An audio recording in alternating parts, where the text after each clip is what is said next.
ஆண்டவராகிய இயேசு கிறிஸ்துவின் நாமத்தினாலே உங்கள் யாவருக்கும் அன்பான வாழ்த்துக்களை நான் தெரிவித்துக் கொள்கிறேன்.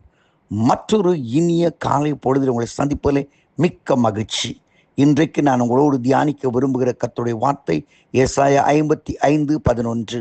வேதவசனம் சொல்கிறது, அப்படியே என் வாயிலிருந்து புறப்படும் வசனமும் இருக்கும், அது வெறுமையா என்னிடத்திற்கு திரும்பாமல் அது நான் விரும்பினதை செய்து நான் அதை அனுப்பின காரியத்தை வாய்க்கும். Praise the Lord. கர்த்தர் சொல்றாரு பாருங்க, கர்த்தருடைய வார்த்தை ஒரு மனுஷனுடைய வாழ்க்கையில் என்ன செய்கிறது என்பதை மிக தெளிவாக சொல்லுகிறார். இந்த புது வருஷத்துல நம்ம கடைசி முதலாம் மாதத்தின் கடைசி வாரங்களில் நம்ம வந்திருக்கிறோம். மனசுல ஒரு கலக்கம், எவ்வளோ வாக்குத்தத்தம் கிடைச்சதுங்க. ஆண்டவரே நாட்டை நேரடியாக பேசுகிற மாதிரி ஒன்றும் நடக்கலைங்க. வசனத்துக்கு ஸ்தோத்திரம். காடை கூட டெய்லி திருப்பி பார்த்துக்கிறேன்.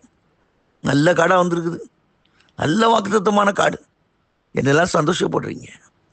ஆனால் உள்ளத்துக்குள்ள ஒன்று சொல்லுது, எல்லாம் ஒரு இதுவாப்பா, ஒரு பாரம்பரியம்தான், அதெல்லாம் நடக்க போகிறது கிடையாது, உன் லைஃப் இப்படி தான் இருக்க போகுதுன்னு சொல்லி ஏதோ ஒன்று சொல்லுது இல்லை. அருமையானவர்களே, ஏன் தேவனுடைய வார்த்தை ஜீவன் உள்ளது, வல்லம் உள்ளது, இருபுறம் கருக்கான பட்டயத்தை போல உள்ளது என்று எபிரேயர் 4ஆம் அதிகாரம் சொல்லுகிறது. அதில் ஜீவன் இருக்கிறது, ஒரு வல்லமை இருக்கிறது. அந்த வல்லமை இந்த நாளில் உன்னை சந்தித்து அற்புதம் செய்ய போதுமானாக இருக்கிறது. இயேசு இந்த உலகத்தில் ஜீவித்த பொழுது ஒரு 100க்கு அதிபதி வந்து ஆண்டவர்கிட்ட ஒரே ஒரு ரிக்வெஸ்டம் வச்சான், என் வேலைக்காரன் சொஸ்தம் வியாதியாக இருக்கிறான், சொஸ்தம் அடைய வேண்டும். இயேசு சொன்னால் நான் வருகிறேன் என்று.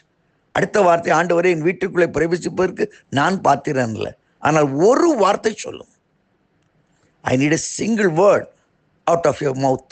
உடைய வாயிலிருந்து ஒரு வார்த்தை புறப்பட்டு வந்தால் போதும், அது என் வேலைக்காரனை பிழைக்கும், உயிரடை செய்யும் என்று சொன்னார்.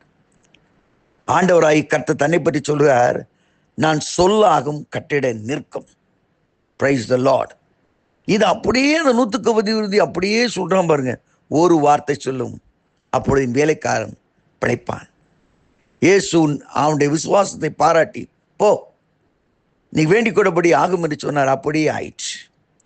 இன்னைக்கு நான் சொல்றேன், மற்ற வசனங்கள் வேணா திரும்பி வரலாம், வானமும் பூமியும் மாறி போனாலும் என் வார்த்தையுள்ள ஒரு உறுப்பாயினும், ஒரு கம்மாவா புல் ஸ்டாப்பா எதுவும் மாறாதுன்னு அப்படியே இருக்குன்னு சொல்றாரு.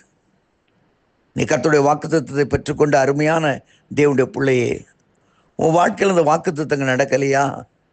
என்ன குறைபாடு அதுக்கு? ஏன் நடக்கலை?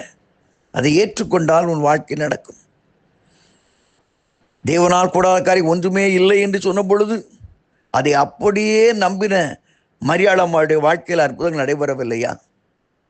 நீ புறப்பட்டு போ என்று அந்த குஷ்டரோகியை அனுப்பின பொழுது அவள் வழியில் அவள் சுஸ்தமானதை நாம் பார்க்கவில்லையா?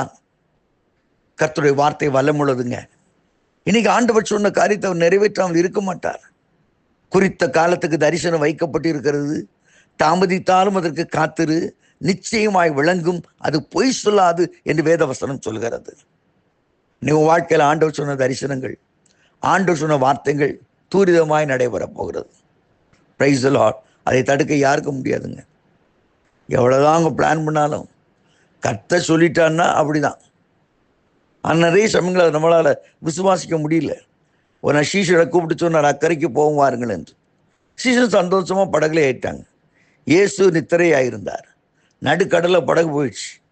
பெரும் காற்று உண்டாகி அது அப்படியே படகு ஆடுது. உடனே சொல்கிறாங்க, ஐயரே நாங்கள் மடிந்து போவது நமக்கு சம்மதி இல்லையா, அக்கறை இல்லையா என்று கேட்குறாங்க. இயேசு எழுப்பினார், காற்றையும் கடை அதட்டி சொன்னார், அற்ப விசுவாசிகளை ஏன் சந்தேகப்பட்டீர்கள்?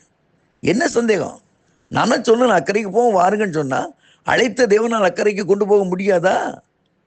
அக்கறை நடத்த முடியாதா? ஏன் நீ பயப்பட்ட? ஏன் கூச்சல் போடுற? ஏன் அழுற? ஐயோ நான் செத்தேன்னு ஏன் சொல்ற? இன்னைக்கு ஆண்டவர் நோடு கூட பேசுகிற. யோசிச்சு பாருங்க. ஆபிராம் வாழ்க்கையில அபிராம் என்ற அவன், ஆண்டவரே எனக்கு என்ன தருவீர், நான் பிள்ளை இல்லாது இருக்கிறேனே என்று சொன்ன ஆண்டவர் ஒரே ஒரு சேஞ்சு முதல்ல செய்கிறார். நீ அபிராம் இல்லை, ஆபிரகாம். ஏதோ ஜனங்களுக்கு தகப்பன, அநேக ஜாதிகளுக்கு தகப்பனாக உன்னை மாற்றுகிறேன் என்று மாற்றுகிறார். அந்த செஞ்ச முதல்ல செய்கிறார். வாயை திறந்து எப்போ என் பேரை மாற்றிட்டேன், என்ன பேர்? அநேக ஜாதி. அப்பா ஒன்றுக்கே தகப்பனாக முடியல, நீ அநேக ஜாதிகளுக்கு தகப்பனா? ஆமாம் அருமையானவளே, இதை தாண்டி எபிரேயர் 10:23 சொல்கிறது, அல்லாமலும் நம்முடைய நம்பிக்கை அறிக்கையிடுவதிலே அசைவில்லாமல் உறுதியாய் இருக்க கடவோம். வாக்குத்தத்தம் பண்ணினவர் உண்மையுள்ளவராய் இருக்கிறாரே. நீ சொல்லு, கர்த்தர் சொன்ன வார்த்தைகளை ஒவ்வொரு நாளும் காலையில் எந்திரிச்சு அந்த வாக்குத்தத்தத்தை ஒரு 20 தடவையாக வாசித்து, ஆமென் ஆண்டவரே உம்முடைய வார்த்தை சத்தியம், அந்த வசனத்தின்படி எனக்கு நடக்க போகிறது, அது வழியிலே வந்து கொண்டு இருக்கிறது, இந்த நாளில் அது உண்டாகும், கர்த்தர் அதை தரப்போகிறார் என்று நம்பி சொல்லுங்க. கிரியை இல்லாத விசுவாசம் செத்த விசுவாசம். நம்பிக்கையை அறிக்கை பண்ணுங்க.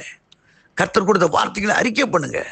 நான் போகையிலும் ஆசீர்வதிக்கப்பட்டிருப்பேன், வருகையிலும் ஆசீர்வதிப்பேன், சகல ஜாதிகளுக்கும் நான் ஆசீர்வாதமாக இருப்பேன். வாக்குத்தத்தை சொல்லுங்க. கர்த்தர் அந்த வார்த்தையின்படி உங்களை கனப்படுத்துவார். அவருடைய வார்த்தையின்படி செய்கிற உத்தம மார்க்கத்தார் என்று சொல்லப்பட்டிருக்கிறது. நீங்கள் அந்த உத்தம மார்க்கத்தாராய் இருக்க இந்த நாள் ஒரு ஆசீர்வாதமான நாளாய் அமைய போகிறது.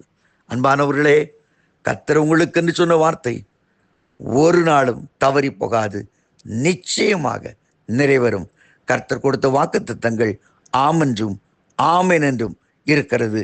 அந்த தேவ கிருபை உங்களை நிரப்பட்டும், உங்களை பாதுகாக்கட்டும். ஆமேன், ஆமேன்.